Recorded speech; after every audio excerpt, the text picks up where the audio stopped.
Alright, got some little cleaning done today. Installed a lamp over here because this is going to be for another printer. I'm going to move this other stuff. And I don't necessarily need this one, but this one has a magnifying glass on it. It was in my way. I have this one over here. And then I need to make a mount. You just take a piece of wood and drill a hole in it. And I'm leaving the toolbox over here so that I can get to it. It's in the middle of the room. I don't have to go to another side of the room. I'm leaving this spot empty so I have a ladder spot. Welder's here. There's actually space behind it if I want to hide stuff there. I got to do something about this stuff in this toolbox. It's just a mess.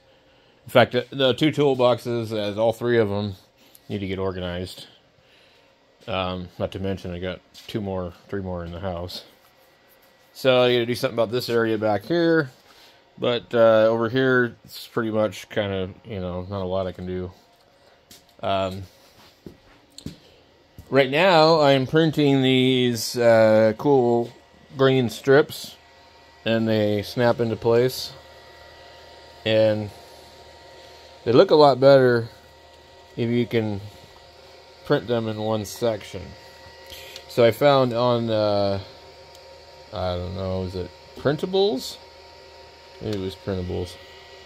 A guy uploaded the thing for this particular printer. And so I started printing them. It actually takes quite a while to print them on the Pyramid printer over there because it's so slow. So yesterday I did the conversion on this, and what I want to do is get a different runout sensor. I don't like that one. It makes a rattling noise. It was meant to sit over here on that, and I guess that's possible to do. I probably could put it back in its original position, which would allow it to feed from wherever. I flipped the spool around because I need to come straight down to feed this thing. But here I've got my filament, as I'm going to use this one to print the remainder of everything. I also ran this thing up to 400 millimeters and so I don't think it's 400 millimeters. Anyway, I've got some more strips.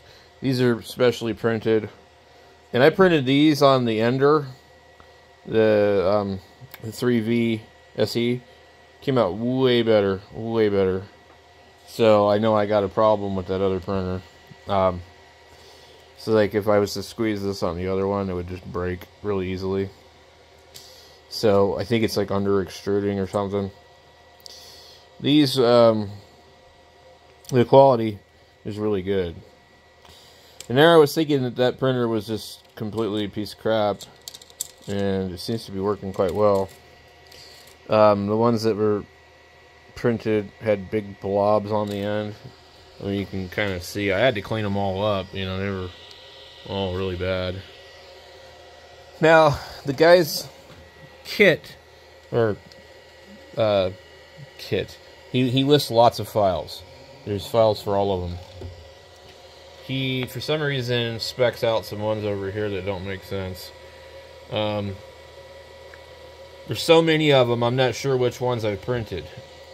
And so I think I got some of them in the wrong place.